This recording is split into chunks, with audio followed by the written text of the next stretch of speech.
Okay, so this video is going to be kind of like a repeat of my last video. I'm going to be talking about Elijah's. I'm going to be doing both Elijah's. In my last videos, I did Samson and I did Moses. And this video is going to be very similar. I'm going to be talking about how and if did these people in the Bible have supernatural powers or not? Or what's going on? Okay, Moses I know it says it came from God, but was it also him? It was like the whole water thing, right? Did Moses have hydrokinesis? Was he controlling water and God gave him the ability to do that? Or did it just look like that? From everyone else's perspective. This video is going to be the same thing. It's going to be very similar. I'm going to talk about the Elijahs. Okay.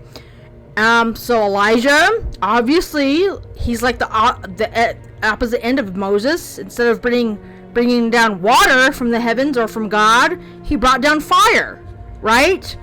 Alright, so if there's anyone in the Bible who may have had supernatural powers from God, it was definitely Moses and Elijah, okay? It appears that they were doing something supernatural, not just walking around being normal prophets and messengers, okay? Normal people for God. And we're gonna go over if this is possible and how it's possible again, okay? So there is this guy in China. There's actually a couple of them, okay? They claim to do the same thing Elijah did. Okay, they claim they can make fire come out of their hands or produce fire with their bodies. Okay, and it's very similar to Elijah, because he also claims to heal people with his hands or with his body. Okay, just like Elijah did. Both Elijahs did that, actually. They both brought a child back from the dead, a boy. Okay, they brought a child back from the dead. They healed them, and it's very similar to these guys, okay? These guys can make fire come from their bodies, okay? And they can also heal people. He's also a healer, okay? He touches people and heals them, okay? And it's very similar to both the Elijahs, because Elijah says that he laid his hands, he put his body against the boy, right? And he used his body to heal him. And we're going to talk about that. Okay? And people will use the same they will use the same explanation every single time, okay? They'll use the same explanation for telekinesis or hydrokinesis and for moving fire around. If this is possible, there are frequencies that you can use to control fire, okay? That can produce fire and control fire, okay? And it's possible that Moses and Elijah were producing some sort of frequency to control fire, okay? And it's so weird because this guy says the same thing, okay? They can actually feel it. You can touch him and he can produce very strong frequencies coming out of his body. It's like a shock, okay? Like these people are touching him and he can do it, all right? So they can actually feel this frequency coming from him, and he uses it to heal and to make fire, okay? So it's the same thing. They use the same thing, okay? And I'm going to talk about that, okay? I want to talk about something. So this is still supernatural, but not as supernatural. It sounds really crazy that both Elijahs brought a child back from the dead. But here's a slightly more logical explanation to it. A little bit more logical anyway. So let's just say, for argument's sake, that Elijah was producing this shock or frequency. Okay? And I noticed as well, keep in mind that these boys just died. They appear to have just died like a minute ago. Okay? It's possible that it was more like a defibrillator type of situation. Not that they were actually dead for a long time and brought them back. Possibly, anyway. Okay? You know what I mean? Like this guy sounds like he's shocking people or jolting people. It's possible it was like a defibrillator situation with Elijah when they brought this boy back from the dead, because it sounds like he just recently died. It's possible like a CPR type of situation was happening, not necessarily the exact crazy supernatural version of, like, you know, he was dead for 3 days and came back like Lazarus. That's really crazy. Being dead for, like, that's like genuinely coming back from the dead after 3 days. That's like dead. Okay, not just recently died, like you give someone CPR or defibrillate them. Technically, you are bringing them back to the dead when you do that, but it's not as supernatural, right? Okay, So it says Elijah called down fire from the heavens and from God. Okay, this is very important. This is asking for God's permission to do something like this, because I am absolutely not promoting you do any of this. Do not try to control, do not try to do telekinesis or hydrokinesis, or do not try to control fire with your body. You're just going to get burned, okay? And I'll even bring up this Nina Kalgina woman. She was like this Russian woman. She claimed to be telekinetic, and she claimed to even start and stop hearts. She can stop hearts from across the room, okay? Something like that was going on, okay? But even that guy that can start fire and her said when they were examining her when she was doing this, her pulse rate would go up, her heart rate would go up. She would lose 3 pounds every time she did it. Okay, and that guy says something very similar. He says it's actually very dangerous and it takes a lot of concentration, and he doesn't promote anyone try it. Okay, because it actually drains them and almost kills them every time they do this a little bit. Okay, which may have what ended up happening to Elijah. Okay, do not try to do this. It's actually very dangerous. Okay, he said it took him a long time to control it, it's almost like not even worth it. It's too dangerous, okay? Under some crazy circumstances, God allowed Elijah and Moses to do this, okay? Because he granted them permission to. That's why it says they constantly call upon the Lord to do it, because they asked permission. And these people who are doing this, like this guy, did not get permission to do this, okay? Because if you're going to try to do this, even if it's remotely real, you're probably just going to end up getting hurt. And not to mention, it's probably going to be demonic. Okay? Alright? Anyway, yeah, so they have the same exact explanation for everything. They have the same exact explanation for people who can remote view. Okay? They have the exact same explanation for people who can do telekinesis, or hydrokinesis, or controlling fire. They're going to say they're tapping into the magnetic field of the earth, or they're tapping into these frequencies, or they're tapping into the quantum realm, and they're with their bodies in mind, okay? And they're doing this. That is, okay, so when it says Elijah calls upon the heavens, okay, when it constantly says he's reaching into the heavens and doing this, that is the quantum realm, or the magnetic field, or into these frequencies. The heavens is those things, okay? It's the other side of this world we can't see, okay? It's the invisible world we can't see with our eyes. We usually can't see the magnetic field or the quantum realm, or, you know what I mean, these frequencies with our eyes, but you can tap into them. Those are the heavens as well. God uses that. So it says when he calls upon the heavens, that could be symbolism of him tapping to the quantum realm, or the magnetic field of the earth, or the frequencies that we can't see with our eyes, okay? It's the same thing. And for example, God made these things, okay? God made this thing, made these realms, made the heavens, okay? But the problem is people can abuse it and misuse it, okay? Yes, it could be humans or demons. That's the problem, okay? That's why you have to ask permission. And I know, God, in most cases, God isn't going to allow you to make fire come out of your hands, literally, okay? He's probably gonna say no, okay? I'm not recommending you try doing this. And there's a warning in there. This may even be a warning, okay? So, Elijah was bringing fire down from the heavens, right?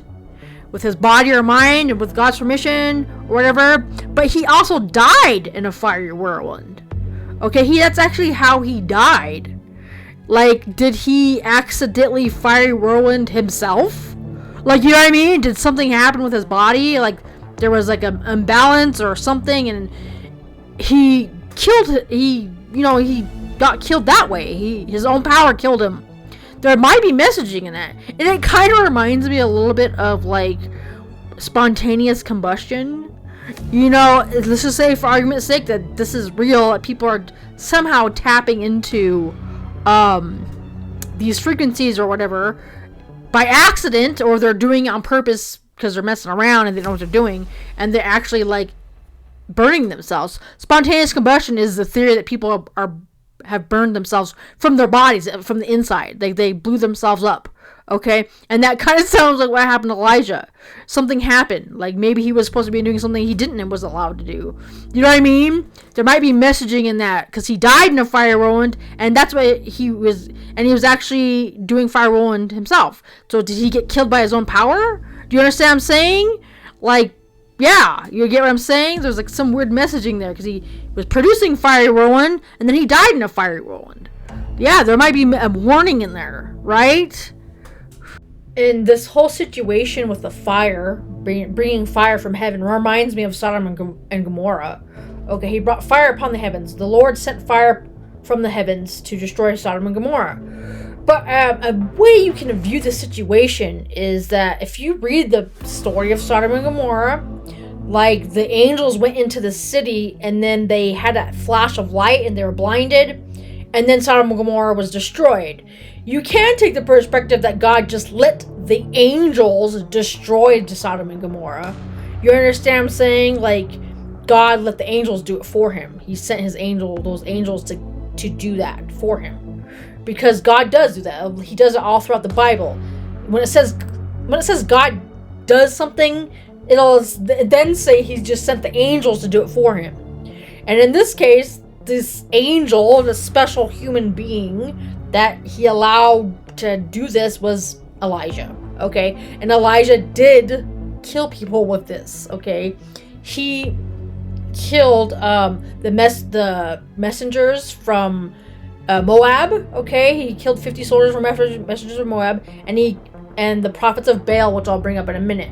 Okay, so yeah, I really want you to know how scary that is. I know from a Christian perspective that we're like, yay, he killed a bunch of people with fire, or Moses drowned all the Egyptians. Moses and God, yes, give credit to God. Okay, they killed but that's scary. Okay, it even tells you that they were scared of him, because this is really scary. Okay, like, God doesn't just send angels and Christians to always do nice things all the time. Okay, it gets very serious. Your grace period's almost over.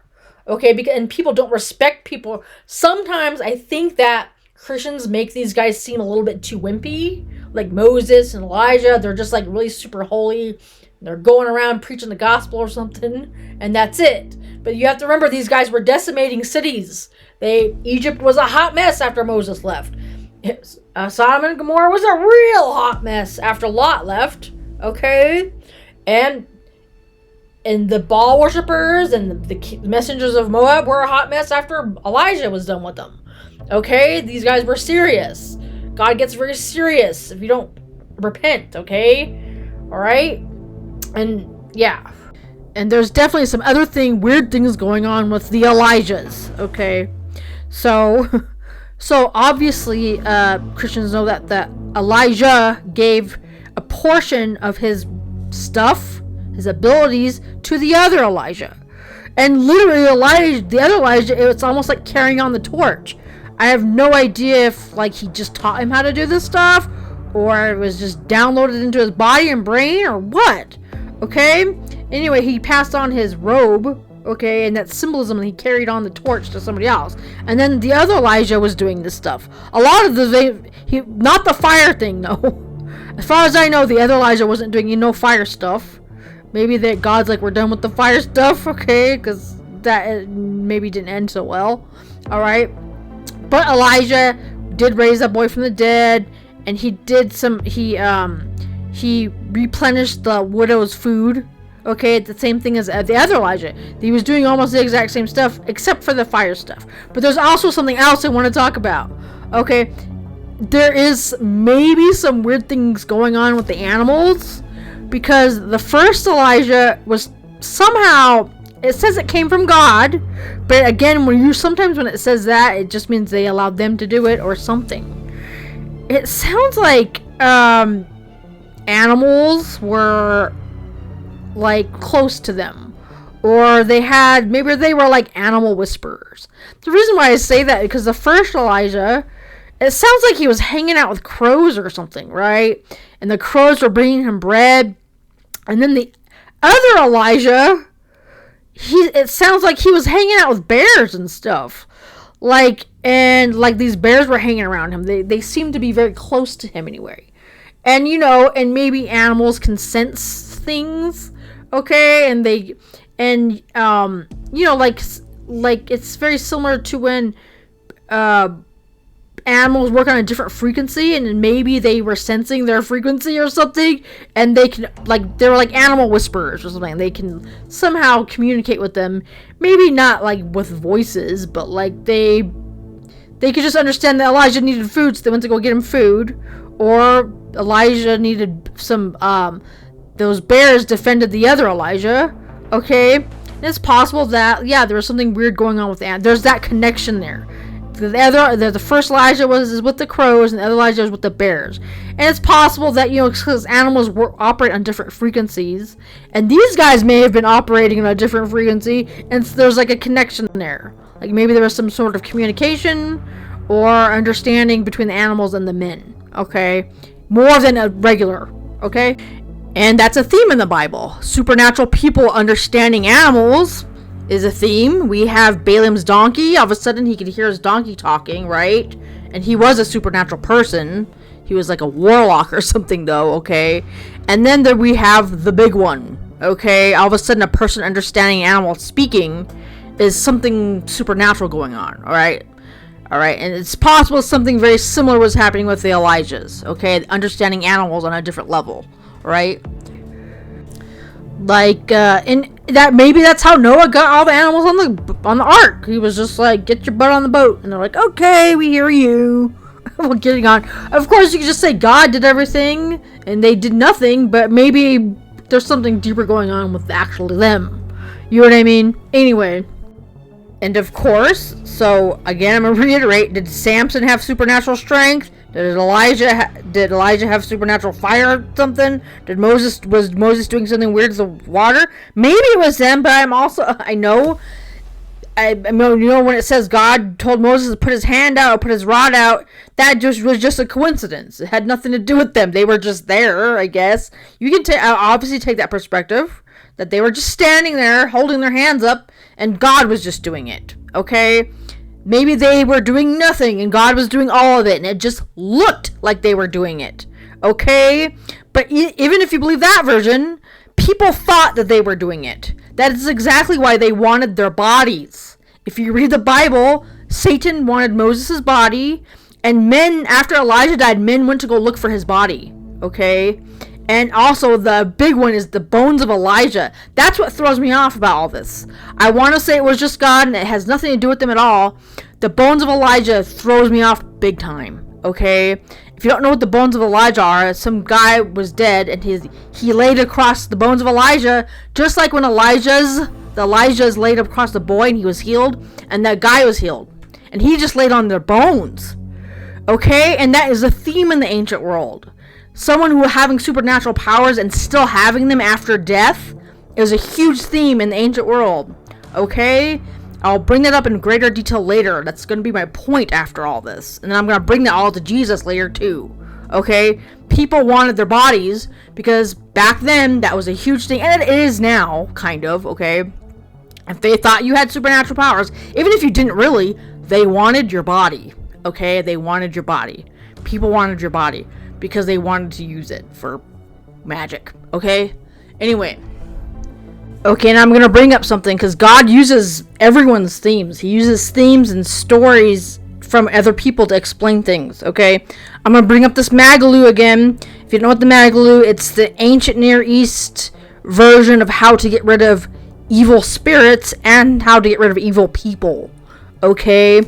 And this is almost the exact same ritual that Elijah did when it comes to the prophets of Baal. It's almost the exact same ritual, okay? On the prophets of Baal, they had some sort of burning of the bull fight, okay? The Canaanites, the prophets of Baal, and him were having a competition, okay? And according to that Maqlu, this is what they would do with the Maqlu. Except that during the Maqlu, they would use an actual person, which of course you're not supposed to do. But we actually believe in that sacrifice. That person is Jesus, which I'll bring up in a second. Okay, anyway. All of these animal sacrifices later are supposed to be linked to Jesus, okay? The sacrifice of Jesus. Anyway, during this, according to this Maqlu ritual, okay, you had to go get a sacrifice. You had to chop it up into pieces, okay? Then you had to do a water ceremony and a fire ceremony. And this ceremony was supposed to get rid of evil spirits and evil people, okay? It was supposed to banish them from the area. And this is exactly what happened. Okay, Elijah chopped up the sacrifice. If you read it, he chopped up the bull sacrifice, and he did a layer of water and a layer of fire. And the crazy thing is, it did get rid of the evil spirits. Baal's sacrifice, Baal didn't show up. The devil left, okay? Not only did it kill, but you have to keep in mind that this ritual was used to get rid of evil people. It was supposed to kill witches. But it's so crazy because it did actually kill witches. Okay? This ritual got rid of Baal. Baal left, but also those prophets of Baal died. It's literally the exact same ritual. Okay? This is an ancient Near East version of how to get rid of evil people and witches and evil spirits, and it did, because the prophets of Baal did die. The ceremony worked, okay, but of course you're not supposed to go do any of this. The sacrifice you have to rely on to get rid of evil is Jesus, okay? You're not supposed to do any of this stuff. It's literally the same ritual. God uses the parallelism, all right? I had to bring that up. It's the Maqlu. This is the Maqlu magic. Elijah was technically doing Maqlu magic to get rid of evil spirits, okay? And the evil spirits was Baal, and the witches were the Canaanites, okay? And again, you're not supposed to do any of this stuff. You're just supposed to rely on the sacrifice, which is Jesus. You're not supposed to do anything, okay? Relying on Jesus is doing all of that, okay? Believing in the sacrifice. Jesus already did the sacrifice for you. You obviously are not supposed to do any of this stuff, okay? Now, this is really important. I was going to bring this up. I'll probably bring this up in greater detail later. I'm going to bring up the two witnesses in the book of Revelation, okay? The two witnesses, some people argue about who they are. Some people think it's Elijah and Moses, okay? Which would make sense according to this way of getting rid of evil spirits and people, okay? It could be them, literally them, like God brings them back, or it could be their descendants, or people who are just like them. Okay, it really depends. It's all about perspective. So it's possible that they actually come back, which is very interesting because Elijah was the fire guy and Moses was the water guy, and you need, according to these rituals, okay, you need a water guy and a fire guy, priests. They would call them priests, to come back and they would cleanse the land. But this might happen literally on not just a little scale, like the whole world, okay? God might bring them back to cleanse the land, but it's not going to be like this holy nice thing, okay? It's going to be pretty scary. I mean, Moses and God, they were done. God is done with them, okay? He put them through a trial and tribulation period. He put the Egyptians through a trial and tribulation period. He put them through a plague tribulation, because he was probably trying to get the Egyptians to repent. But it wasn't very fun, was it? And then the whole drowning thing happened, okay? Because he was trying to get them to repent. And the whole fire thing, okay?